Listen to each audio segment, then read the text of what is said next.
La tarjeta madre, también conocida como placa base, es una tarjeta de circuito impreso a lo que se conectan los componentes que constituyen a la computadora. Es una parte fundamental para montar cualquier computadora personal, de escritorio o portátil. Tienen instalados una serie de circuitos integrados, entre los que se encuentra el chipset, que sirve como centro de conexión entre el CPU o microprocesador, la memoria RAM, la ranura de expansión y otros dispositivos. Va instalada dentro de una carcasa o gabinete, por lo que generalmente está hecha de chapa y tiene un panel para conectar dispositivos externos y muchos conectores internos y zócalos para poder instalar componentes internos.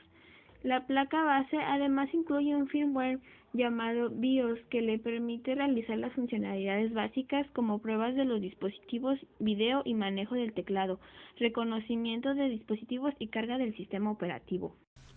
Fuente de poder. Cuando se habla de la fuente de poder, se hace referencia al sistema que otorga la electricidad imprescindible para alimentar equipos como ordenadores o computadoras, generalmente en la PC de escritorio. La ya citada fuente de poder se localiza en la parte posterior del gabinete y es completada por un ventilador que impide que el dispositivo se recaliente. La fuente de alimentación tiene el propósito de transformar la tensión alterna de la red industrial en una tensión casi continua. Para lograrlo, aproveche las utilidades de un rectificador de fusibles y de otros elementos que hacen posible la recepción de la electricidad y permiten regularla, filtrarla y adaptarla a los requerimientos específicos del equipo informático. En concreto, podemos determinar que existen dos tipos básicos de fuentes de poder. Una de ellas es la llamada AT, que tiene mayor antigüedad, pues se habla casi de las décadas de los 80, y luego está la ATX. La primera de las citadas se instala en lo que es el gabinete del ordenador y su misión es transformar lo que es la corriente alterna que llega desde lo que es la línea eléctrica en corriente directa. El teclado es un sistema de teclas que introduce datos al procesador y estos datos son la representación directa de lo que significa cada tecla. Estas se clasifican en alfanuméricas, que incluyen letras y números, signos de puntuación, que abarcan coma, acentos, etc. Teclas especiales, que corresponden a mayúsculas, flechas, controles, y acciones, de función que se utilizan para acciones predeterminadas. Función. Básicamente, al presionar una tecla se envía una orden al circuito integrado. Las teclas se hallan ligadas a una matriz de circuitos de 2 dimensiones. Cada tecla en su estado normal, no presionada, mantiene abierto un determinado circuito.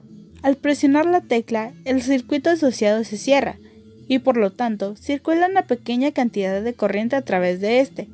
El microprocesador detecta los circuitos que han sido cerrados e identifica en qué parte de la matriz se encuentra mediante la asignación de un par de coordenadas. De esta manera, cada celda tiene un código único y el microprocesador lo identifica y le asigna un valor tomado de un mapa de caracteres. Así sabe qué tipo de teclas está presionando. Tipos de teclados. Teclados multimedia. Los primeros incorporaban teclas extras para manejar todo el entorno multimedia, como control del volumen y reducción del CD.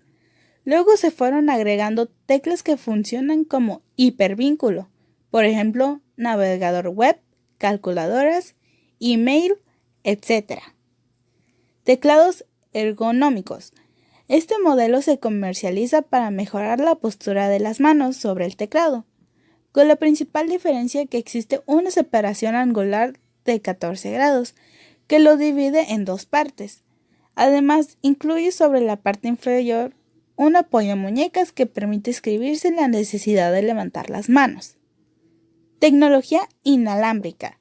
Los primeros incorporan la comunicación del tipo infrarrojo, lo que implica tener una literalidad entre el receptor y el teclado. Otro inconveniente. Un mouse o ratón es un dispositivo pequeño que permite señalar e ingresar información. Un mouse regularmente es arrastrado sobre una superficie plana, que llega a ser un escritorio o una mesa. El movimiento realizado por el mouse se refleja dentro del monitor mediante una flechita llamada puntero del mouse. Y la acción clic es la acción de pulsar y soltar un botón.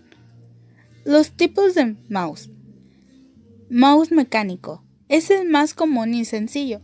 Se basa en una bola recubierta por una sustancia adherente que entra en contacto con la mesa de trabajo.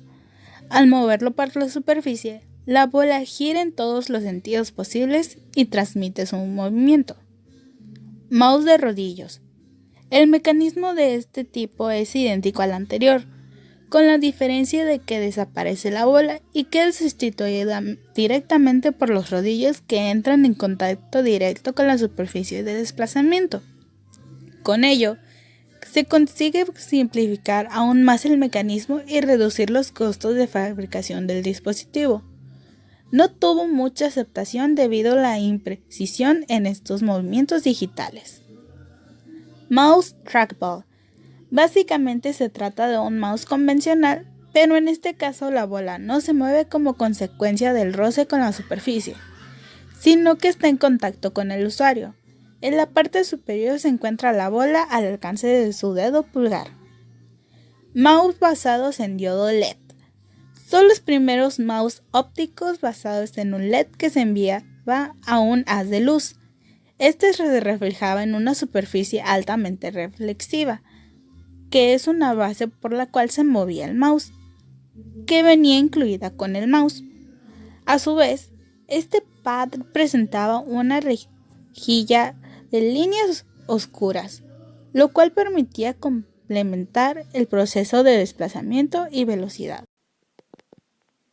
El gabinete de una computadora, aunque no lo parezca, es uno de los elementos más importantes de la PC, ya que su principal tarea es la de alojar y mantener en su interior los diversos dispositivos que la componen. Decimos que es importante debido a que no cualquier gabinete sirve para cualquier computadora, y esto es porque cada una de sus procesadores necesitan de requerimientos específicos para un buen funcionamiento. Es aquí en donde la elección de un buen gabinete se vuelve una tarea un poco más complicada. Esto significa que si por ejemplo nos gusta un gabinete del tipo ITX, no lo podemos usar en un mini ATX, debido a tres importantes factores: el tamaño, la disipación de calor que ofrece en él y el consumo necesario para que sus componentes funcionen bien. Estos parámetros deben ser tenidos en cuenta siempre para cualquier tipo de procesador que deseemos encerrar en un gabinete. El gabinete de una PC es una pieza en cuya construcción se emplean materiales como el plástico y metales como el aluminio y el acero. Básicamente es una caja preparada para colocar en su interior todos los componentes que conforman una PC, es decir, discos, unidades ópticas, procesadores, memorias, placas de video, audio y demás. Los gabinetes de computadoras se diferencian entre sí por su tamaño y al tipo de servicio al cual la PC será destinada.